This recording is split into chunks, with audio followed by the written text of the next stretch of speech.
નમસ્કાર મિત્રો, એપ્રિલ 2050ની પગાર બિલની લિંક કોજન્ટ પોર્ટલ પર ઓપન થઈ ગઈ છે આજે.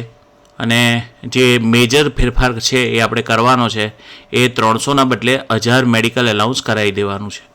પણ હવે એની અંદર પેરોલ જનરેટર આપણે પહેલાં ઓપન નથી કરવાનો. એના માટે જે રીતે આપણે જુલાઈમાં ઓટો ઇન્ક્રીમેન્ટ કરતા હતા એ રીતે આચાર્યના પોર્ટલમાં સૌથી પહેલાં લોગિન થવાનું છે. હું તમને એ પદ્ધતિસર દેખાડું છું તમામ વસ્તુઓ, એ તમે લોકો ખાસ જોજો. તો કોજન્ટની પોર્ટલની વેબસાઇટ પહેલાં ઓપન કરી દેવાની છે. ત્યાર પછી તમારે પ્રિન્સિપાલના પોર્ટલમાં જવાનું છે. પ્રિન્સિપાલના પોર્ટલમાં ગયા બાદ તમારે પેરોલમાં જવાનું છે, જે રીતે આપણે જઈએ એ રીતે. હવે અહીં સૌથી પહેલાં અહીં દેખાડશે કે આટલા જે કર્મચારીઓ છે બરાબર, તો એ લોકોનું મેડિકલ અલાઉન્સ 300 છે, જે 1000 કરી દેવાનું છે. ખાસ અહીં જોઈ લેવાનું, ફિક્સ પેવાળા જે એમ્પ્લોય છે એમનું નામ અંદર નથી ને, બરાબર. તો જે રેગ્યુલર પગારમાં હશે એ લોકોનું નામ અહીં હશે, બરાબર. તો એ લગભગ આપણે એક્સેપ્ટ કરી દેવાનું છે, યસ કરી દેવાનું છે, બરાબર છે. હવે તેના પછી આપણે રેગ્યુલર બિલમાં અત્યારે કંઈ નહીં દેખાડે, પછી આપણે પે રોલ જે છે એને લોક કરી દેવાનો છે, બરાબર છે. ત્યારે લોક જ છે. ઓકે,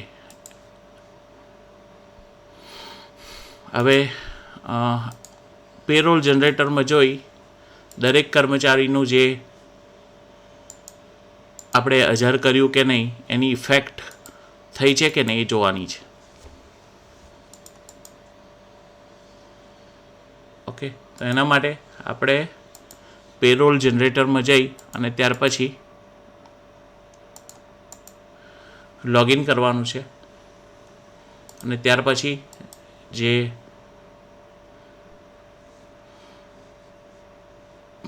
જે મેડિકલ અલાઉન્સ છે એ આપણે જોવાનું છે દરેકનું, બરાબર.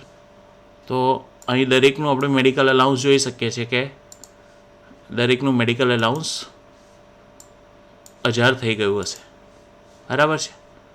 અને ત્યાર પછીની જે પ્રોસેસ આપણે કાયમ કરીએ છીએ એ જ કરવાની છે, બરાબર.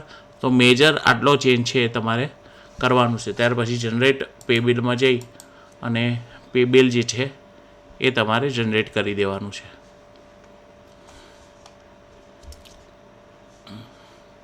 જો હું કદાચ મેડિકલનું એલાઉન્સ જોઈશ બધાનું,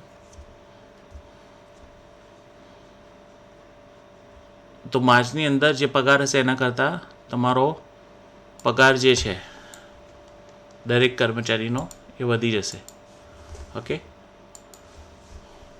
તો બસ આટલી પ્રક્રિયા કરવાની છે. તો લગભગ તમને લોકોને ખ્યાલ આવી ગયો હશે. તો મેડિકલ અલાઉન્સ જે છે એ તમારે 1000 કરી દેવાનું છે. સૌથી પહેલાં પ્રિન્સિપાલના પોર્ટલમાંથી કરવાનું છે. અને ત્યાર પછી અહીં તમને પગાર બિલમાં દેખાશે કે 6 કર્મચારી છે તો 6000 મેડિકલ એલાઉન્સ થઈ ગયું છે, બરાબર છે. તો આ વસ્તુ પછી ત્યાર પછી અહીંથી જનરેટ કરી દેવાનું છે આપણે. ક્લિયર છે? ઓકે. પગાર જે છે એ ઇન્કમટેક્સની જે વધારવાની પ્રોસેસ છે એ કયા ટાઈમમાં છે એ જોઈ લેવાનું, કારણ કે માર્ચમાં કદાચ આપણે ઇન્કમટેક્સ બધાનો વધારે કાપ્યો હોય. ઓકે, તો જો એપ્રિલ મહિનામાં સુધારી શકાતો હોય, એની જે બુકલેટ છે એની અંદર લખેલું છે કયા કયા મહિનામાં તમે ઇન્કમટેક્સ અને જીપીએફ સુધારી શકો છો. ઓકે, તો એ રીતે કરવાનું છે. જનરેટ પે બિલ પર ક્લિક કરીને જનરેટ કરી દેવાનું છે અને પછી પ્રિન્સિપાલમાંથી અપ્રૂવ કરવાનું છે, બરાબર. Thank you. તો આ માહિતી તમને લોકોને મળી ગઈ હશે. Thank you.